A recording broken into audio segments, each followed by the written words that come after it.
The prairie stretched endlessly under a cruel sun, dry and merciless. For days, the rancher had ridden the borders of his land, uneasy after hearing rumors of unrest. Tensions between settlers and Apache bands had been simmering for months, and with cattle rustlers and opportunistic raiders in the mix, the frontier felt like tinder waiting for a spark.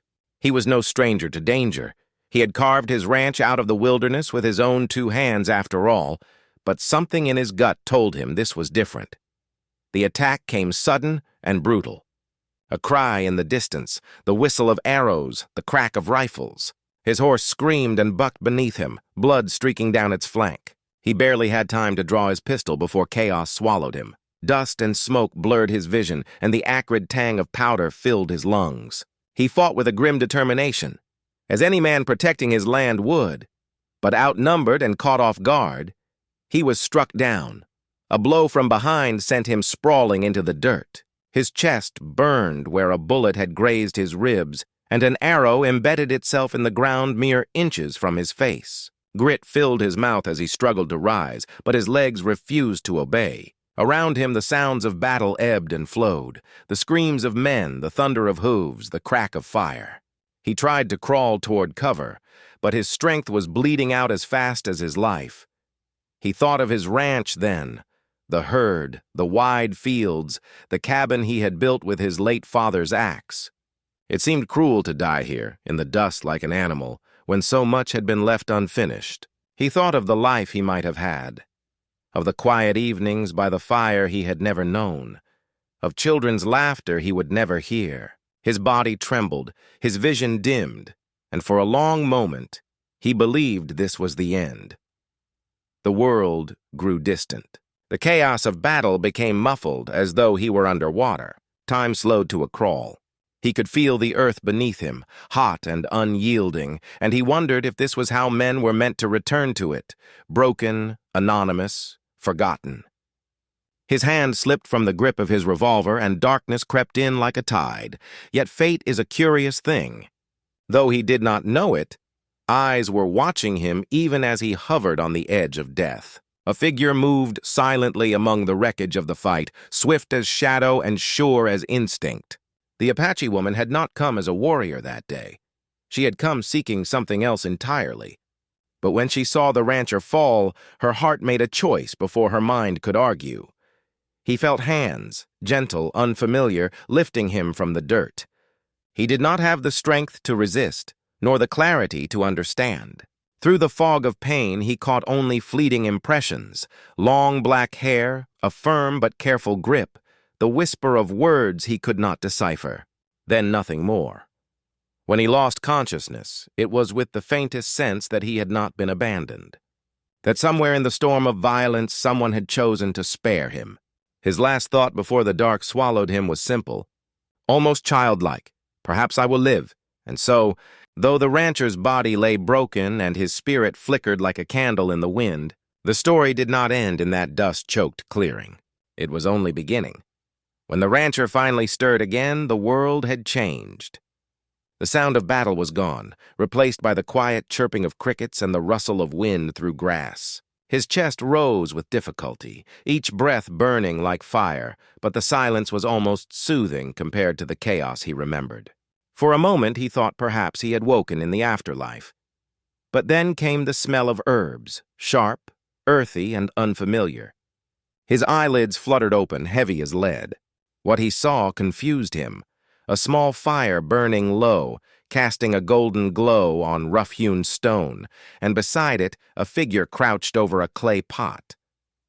She moved with deliberate grace, long strands of black hair sliding over her shoulders as she ground leaves with a stone pestle. The rancher blinked hard, trying to focus. His ribs ached, his shoulder throbbed where a bandage had been wrapped with surprising skill. He tried to push himself upright, but his strength betrayed him. That slight movement was enough to alert her. She turned her head and their eyes met. He froze. She was Apache. His first instinct was to reach for his pistol, but his hand landed on empty ground. His weapon was gone. The woman didn't move toward him. She only studied him, her dark eyes unreadable, like a hawk deciding whether prey was worth its trouble. For long moments neither spoke. The only sound was the crackle of fire. Finally, she rose and came to his side, carrying a small bowl.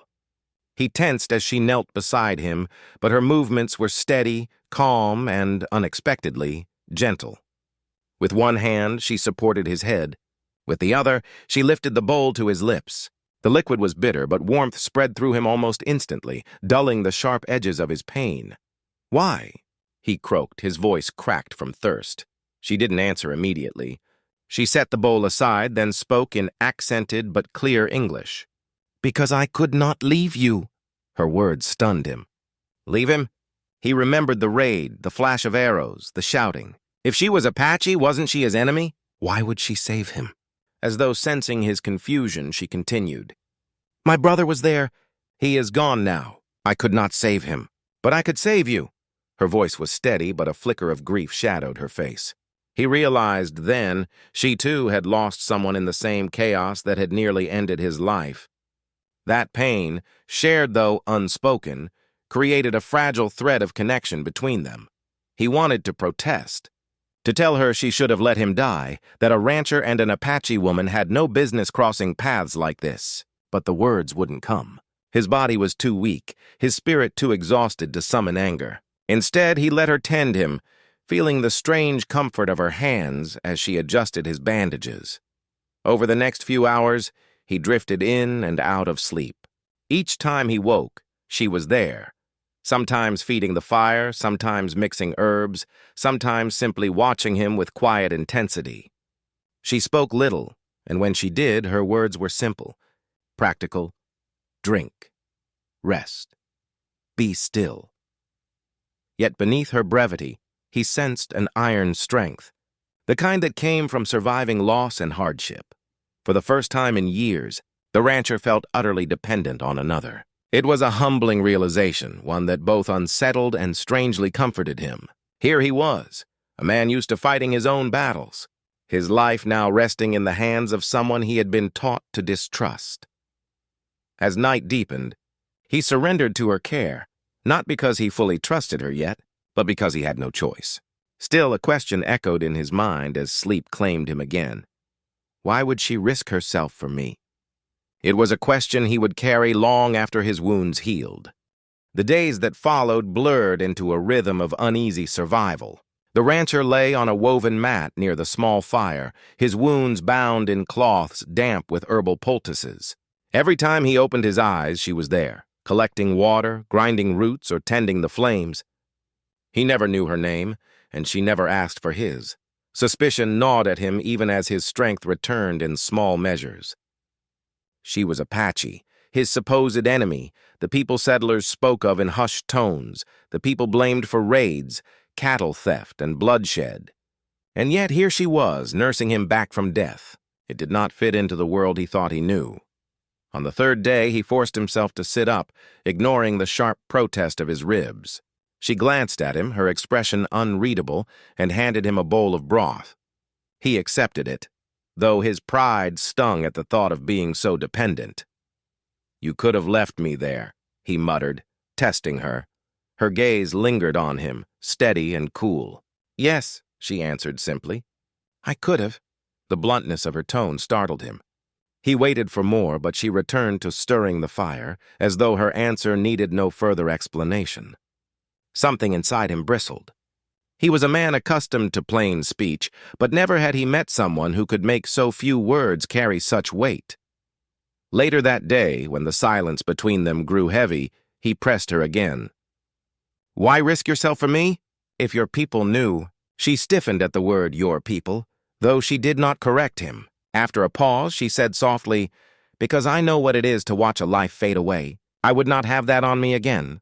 It was then he noticed the shadow in her eyes. She had mentioned before that her brother had fallen in the raid. That loss hung over her like a shroud, and in her care for him, he saw a woman clinging to what little mercy she could still offer the world. His anger dulled, replaced by something quieter, pity perhaps or understanding. Still, distrust lingered. He kept his eyes sharp, noting where she stored his revolver, unloaded, tucked into a bundle of cloth out of reach. It angered him, but he knew he was too weak to reclaim it. For now he had no choice but to rely on her, and yet there were moments when the wall between them cracked. Once, when she crushed herbs to make a salve, he found himself watching her hands, steady, precise, graceful in their movements. Another time, when he struggled to drink without spilling, she caught the bowl before it tipped, her fingers brushing his. The touch was fleeting, accidental, but it left a strange warmth that unsettled him more than his wounds. In return, he began to offer small pieces of himself. He told her of the ranch, how he had built it with sweat and grit, how the land was both a burden and a blessing. He did not know if she cared to hear, but she listened, silent and intent. Once he caught the faintest flicker of curiosity in her expression, and it made him wonder if perhaps she longed for something beyond her grief. One evening, as the fire cast long shadows on the cave walls, he said quietly, "If you'd left me, I'd be dead. I reckon I owe you my life."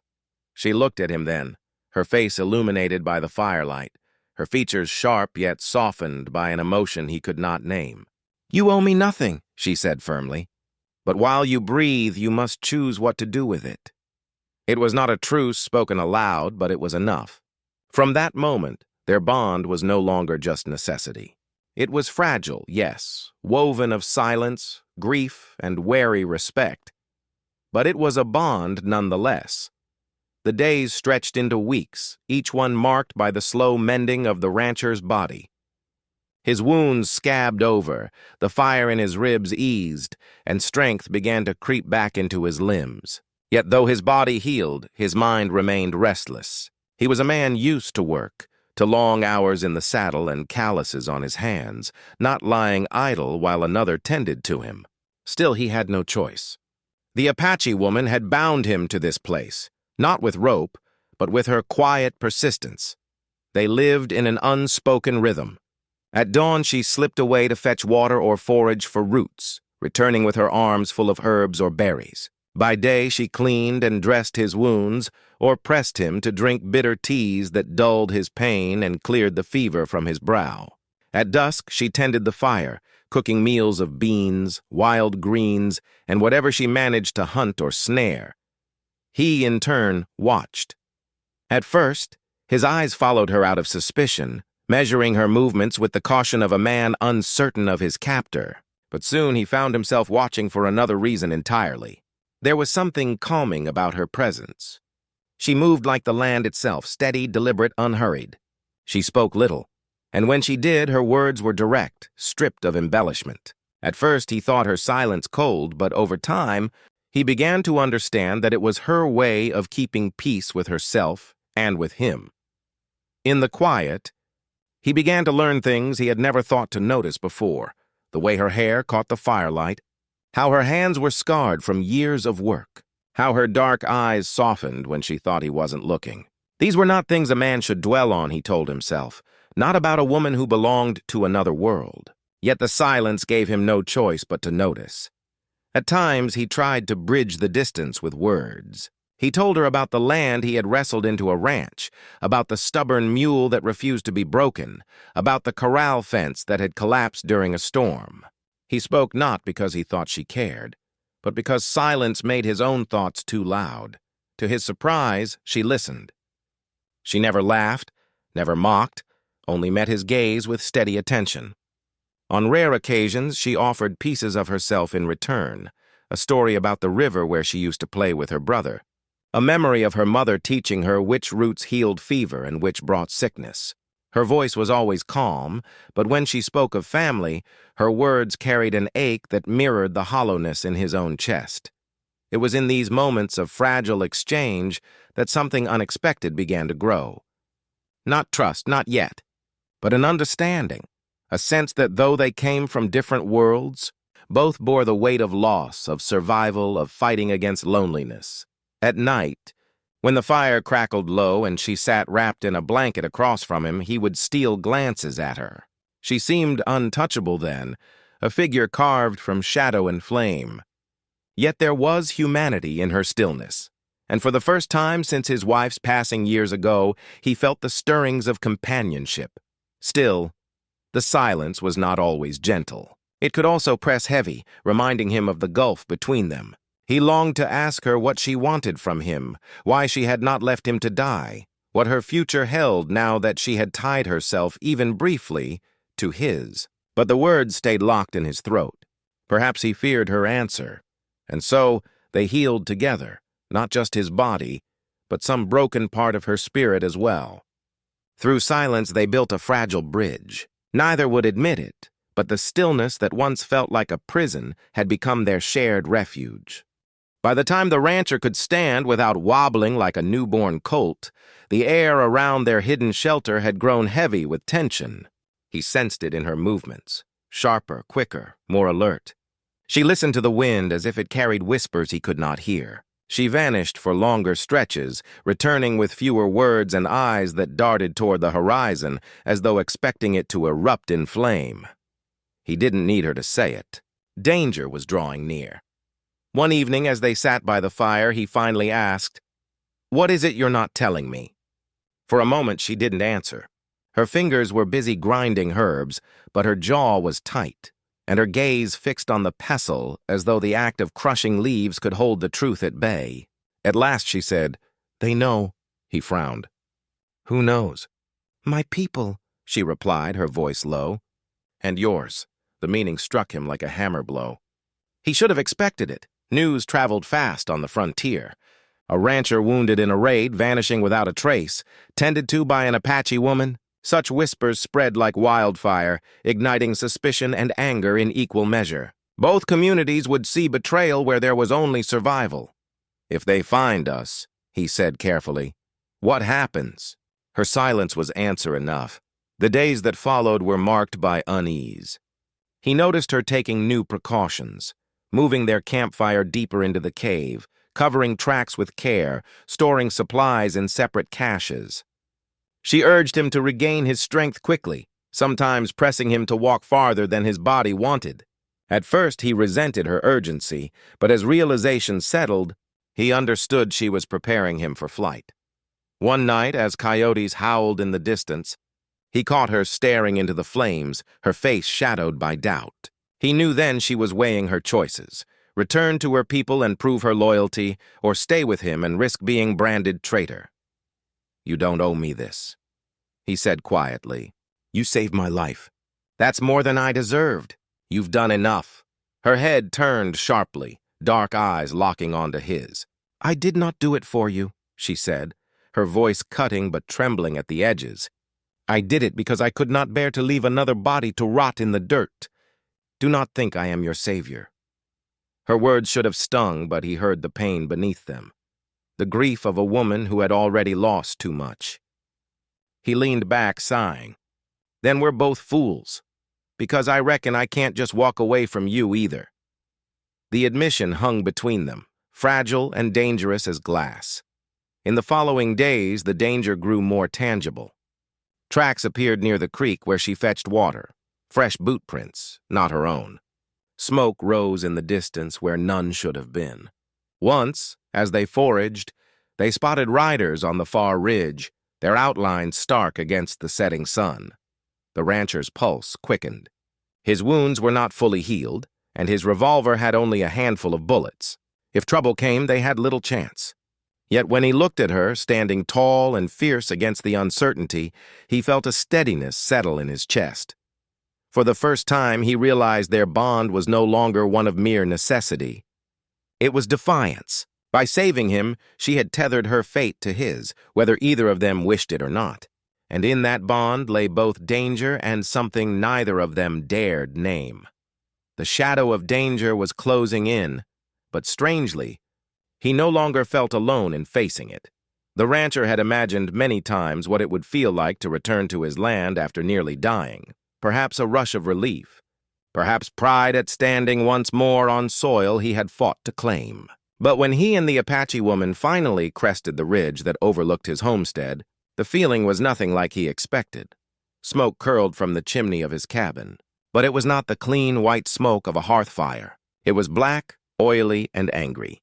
His cattle, usually spread across the pasture like a moving sea, were scattered, some missing, others corralled under the watch of strangers. From where he stood, he could see 3 figures near the barn, rifles slung lazily over their shoulders. Outlaws. The rancher's fists clenched at his sides. These were no Apache raiders. He recognized the breed instantly. Men who took advantage of unrest, moving in where law was weak, feeding on fear and confusion. They didn't care who owned the land, settler or native, so long as they could wring profit from it. Beside him, the woman studied the scene with narrowed eyes. "They are not my people," she said softly, as if sensing the storm rising in him. "I know," he muttered, though his jaw was tight. His land, his herd, everything he had bled for, it was being stolen in broad daylight. The helplessness he had felt lying in the dirt weeks ago returned, and it burned hotter than his healing wounds. He started forward, but she caught his arm. "You are not ready to fight," she warned. He looked down at her hand, gripping his sleeve. Strong, steady. She was right. He wasn't at full strength. Yet could a man call himself anything at all if he stood by while thieves gutted his home? "They'll bleed me dry if I don't stop them," he said through clenched teeth. "That herd's all I've got." Her eyes softened, not with pity, but with something fiercer, an understanding of what it meant to lose everything. She released his arm and nodded once. "Then we fight smart." That night they crept closer to the ranch under cover of darkness. From the shadows of the cottonwoods, they watched the outlaws drinking around a fire, their laughter carrying in the still night. The rancher's blood boiled with every sound, but the Apache woman's hand on his shoulder reminded him to wait. She showed him where to move unseen, how to listen for the rhythm of footsteps, how to read the night like a book. When one outlaw wandered off to relieve himself, she slipped behind him like smoke, and moments later, the man lay unconscious, gagged and bound. The rancher stared, equal parts horrified and impressed. She was no stranger to survival. With her guidance, they dismantled the outlaw's watch 1 man at a time, until only 2 remained by the fire. At last, the rancher took his revolver in hand. His wounds ached, but his aim was steady. "This is my land," he whispered, before stepping into the firelight. The outlaws' laughter died in their throats when they saw him, gaunt but unbroken, eyes blazing. Behind him, the Apache woman emerged like a shadow come to life, her bow drawn taut. The standoff was brief. Outnumbered and caught off guard, the thieves fled into the night, leaving behind stolen cattle, scattered supplies, and the bitter smell of defeat. When it was over, the rancher sank against the corral fence, chest heaving. Pain shot through his side, but pride swelled in him too. He looked at the woman standing over him, bow still in hand, her expression calm but fierce. "You saved my ranch," he said hoarsely. She shook her head. "No, we saved it." And in that moment he realized the truth. She was no longer just his caretaker. She was his partner, bound not by words but by fire and blood. For a brief moment, the rancher thought the danger had passed. The outlaws were driven off, his cattle reclaimed, and the cabin once again stood as his own. But trouble, he knew, rarely left so quietly on the frontier. And sure enough, it wasn't long before the storm returned, louder, fiercer, and more merciless. The outlaws came back at dawn, this time with twice their number. He and the Apache woman had barely finished repairing the broken corral when the sound of hooves thundered across the plain. Dust rose in a choking cloud, and the rancher counted at least 8 riders. Their leader, a scarred man with a wide-brimmed hat and eyes like cold steel, shouted over the noise. "You think you can run us off, rancher? This land's ripe for the taking, and you don't scare us none!" The rancher's jaw tightened, but his pulse betrayed his fear. He was still not fully healed.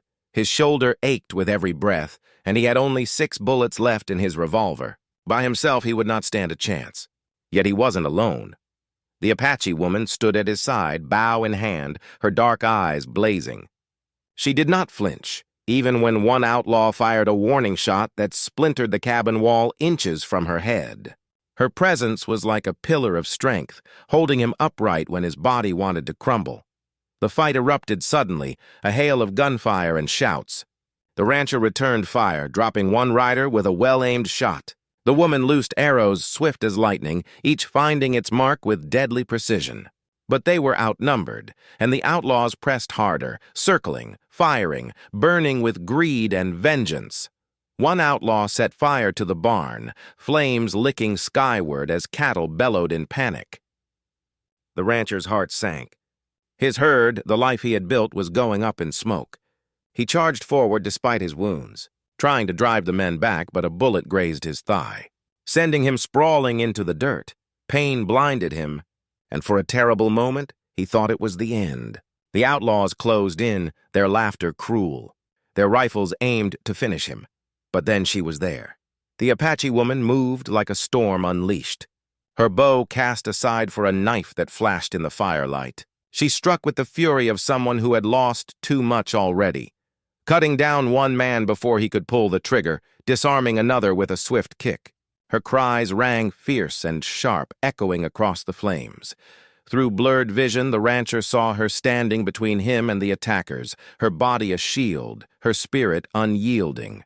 She fought not only for him, but for the land, the cattle, the fragile bond they had built in fire and silence. The tide shifted. Startled by her ferocity and realizing they had underestimated their opponents, the outlaws faltered. Two more fell, and the rest, faced with the unexpected cost of their greed, fled into the dawn, leaving behind the burning barn and their wounded pride. When the last hoofbeats faded, the rancher lay in the dirt, chest heaving. The barn was half lost, smoke choking the air, but the homestead still stood. And more importantly, so did she. She knelt beside him, pressing a cloth to his bleeding thigh, her hands trembling though her eyes remained steady. "You are stubborn," she said, her voice raw with anger and fear. "You would die for wood and cattle." He managed a weak smile, his lips cracked. "And you would die for me." The words hung between them, undeniable and dangerous. For in the fire and trial of that battle, something stronger than survival had been forged. And though neither dared speak it aloud, they both knew the truth. Their fates were bound now, not by accident, but by choice. The rancher drifted in and out of consciousness after the battle, his body spent, his wounds reopened by the fight. He remembered little of the hours that followed, only flashes of heat and smoke, the Apache woman's voice cutting through the haze, the feel of strong hands dragging him from the flames. He had fought hard, but it was her strength, not his own, that had carried him through the final moments. When at last he woke fully, it was to the soft crackle of a fire and the cool touch of a damp cloth against his forehead. For a moment he thought he was back in that cave, lying helpless while she tended him. But as his eyes focused, he saw the familiar outlines of his cabin walls, charred in places. But standing still, she was there beside him, crouched low, her dark hair falling in loose strands as she concentrated on wrapping his thigh with clean strips of cloth torn from what had once been his own shirt. The sight struck him strangely. His shirt, her hands, his body, it all blended together in a way that no longer felt divided by race or blood. He tried to speak, but his voice came out rough, barely a whisper. "You stayed." Her hands paused only briefly before tying the bandage tight. "I said I would." The simplicity of her words cut deeper than any oath.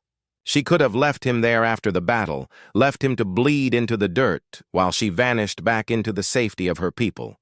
Instead, she had chosen to remain again.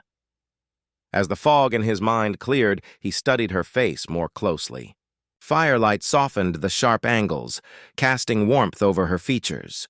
But what caught him most was her expression. She was not merely determined, not merely focused. There was fear there too, though she tried to hide it. Fear not of him, nor of the danger still looming, but of losing someone else she had fought to save. It hit him then with the force of a stampede. She cared for him. Truly deeply, and that care had been proven not by words, but by the risks she had taken, the battles she had fought, the nights she had sat awake to guard his broken body. The realization struck something inside him he thought had long since died. His first wife had been taken years ago by fever, leaving him hollow, his ranch his only refuge from grief. He had told himself he was done with love, that his life would be measured only in acres and cattle and sweat. Yet here he was, feeling something stir again, something he hadn't believed possible. When she finished tending his wound, she started to rise, but he reached for her hand. Weak though he was, his grip was steady. "You've given me more than life," he said, his voice hoarse. "You've given me a reason to fight for it again." Her eyes widened slightly, and for the first time since he had known her, her composure faltered. She looked down at their joined hands, then back at him, as though torn between pride and fear. "Do not speak like that," she whispered. "It is dangerous." "Maybe," he said with a faint smile, "but so is living. And I reckon we've both had enough of death." For a long moment, silence stretched between them. Yet it was no longer the wary, heavy silence of strangers. It was full, alive, charged with meaning. In that silence, truth spoke louder than any words. The rancher knew, as surely as he knew the land beneath his feet, that this woman was no longer just his savior. She was his destiny, and though the world outside might never accept it, he had already chosen. The rancher had never been a man of many words. His life was measured in labor, in sweat and silence, in the simple honesty of a day's work. Yet now, as he stood before both his neighbors and the watchful eyes of Apache scouts who had followed his caretaker's trail, he realized words would decide more than just his own future.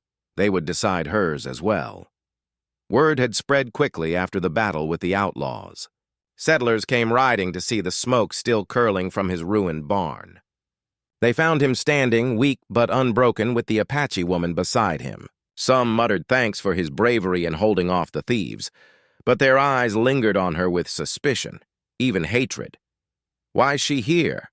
one man demanded. "She's one of them." "You gonna tell us she ain't the reason this trouble came to your door?" The rancher's chest tightened. He glanced at her. She said nothing, only stood tall, unflinching under their scorn. He saw the pride in her posture, but also the pain she worked hard to conceal. For her own people, too, were near. From the ridge above, figures watched, her kin, her blood, ready to judge whether she had betrayed them by saving the life of a settler. For a moment, he was caught between two worlds, both ready to tear her from his side. He felt the weight of choice pressing down, heavy as the sky itself. If he wavered, she would be lost, either dragged away by her people or driven off by his own. So he straightened, leaning on his cane but standing tall as any man defending what was his. His voice carried across the gathering, steady, unwavering. "She saved my life. When I lay bleeding in the dirt, it wasn't any of you who came for me. It was her. When outlaws came to steal my land, she stood and fought when I barely could. If I've still got a ranch to call mine, it's because of her." Murmurs rippled through the settlers. Some scoffed, others shifted uneasily. The Apache scouts on the ridge stirred, their bows lowered but not relaxed. The rancher went on, his gaze fixed on both groups. "You call her enemy. Maybe once I did too. But I'll tell you plain, I won't see her treated as such. She is no prize, no debt I owe. She is my partner, my wife if she'll have me, and I'll fight any man, settler or Apache, who tries to take her from me." The words hung heavy in the air, raw and dangerous. He knew what he risked. Settlers might turn on him for siding with one they called enemy. Her people might condemn her for binding herself to a man they distrusted. Yet there was no faltering in him. He looked at her then, waiting for her answer. For a heartbeat, her expression remained unreadable. Then her dark eyes softened, a flicker of something tender breaking through her composure. Slowly, deliberately, she stepped to his side, her hand finding his. "I choose," she said, her voice carrying with quiet strength. "I choose to stay." The murmurs rose into argument, but neither of them wavered. Hand in hand, they faced both worlds, bound not by obligation, but by their own will. For the first time, the rancher felt what it meant to truly claim someone, not as property, not as prize, but as equal. And in claiming her, he knew he had claimed himself as well, not just a rancher, not just a survivor, but a man reborn through fire, trial, and love. The days that followed were not easy, yet they were strangely beautiful in their struggle. The barn lay in ruins, His body carried the deep ache of healing wounds, and whispers ran through both the town and the Apache camp about the choice they had made. But the rancher had never been one to bend to gossip or fear. With her at his side, the burden felt lighter, as though two shoulders could carry what one had nearly collapsed beneath. Together, they rebuilt. The mornings began with firelight and the smell of corn cakes she baked in the hearth, using skills born from her people's traditions. He would hobble out into the field, still leaning on his cane, and she would follow, her sharp eyes scanning the horizon while her hands worked with equal steadiness, hauling, mending, planting. Neighbors who came at first to sneer or warn found themselves watching with something like grudging respect. The sight of her lifting beams and setting fence posts was hard to dismiss. In the evenings, when work was done, they would sit by the porch as the sun spilled fire across the sky. He would tell her stories of his boyhood, of the ranch in better days, of the woman he had once lost. In return, she shared memories of her people, the songs her mother used to sing, the lessons her father taught about listening to the wind, the rituals of courage and endurance. Slowly, he realized these were not just fragments of her past, but gifts she entrusted to him, weaving their lives together thread by thread. Their bond deepened, not through grand declarations, but through small acts of trust. She never flinched when townsfolk whispered. She simply carried herself with quiet dignity. He never let her feel like a stranger in his home. He carved a place for her spirit as surely as he had carved wood for the walls. At night, when the fire burned low, they spoke of the future, not with certainty, but with the stubborn hope of two people who had already endured enough loss to know that love was worth the risk. The world around them did not change overnight. Some settlers still muttered, unable to forgive what they saw as betrayal. Some of her kin still watched from the hills, measuring whether she had forsaken them. Yet slowly, grudgingly, both sides began to see what neither could deny. They were strong together. Outlaws who once threatened the land gave the ranch a wide berth, knowing the fight it had weathered. Crops began to sprout again, cattle returned to the pastures, and the place came alive with the rhythm of work and laughter. One evening, after a long day repairing the barn, the rancher stood with her at the doorway. The wood smelled fresh, the beams strong, the walls upright once more. He leaned against the post, tired but proud, and looked at her standing in the golden dusk. For a moment it struck him how far he had come, from a man lying broken in the dirt, waiting for death to this, a man with a home, a partner, and a future. He reached for her hand, roughened by labor yet soft in his palm. "This land's always been my life," he said. "But it ain't whole without you." Her lips curved into a rare, quiet smile. "Then we build it together." And so they did. Day by day, stone by stone, they forged something greater than survival. They forged a life that was theirs alone, tested by danger, tempered by sacrifice, and sealed by love, strong enough to stand against two worlds. In the end, the rancher knew he had not simply found a wife. He had found his equal, his companion, his reason. His prize was not beauty alone, nor victory over death. It was the life they created together, a life that neither danger nor disapproval could take away.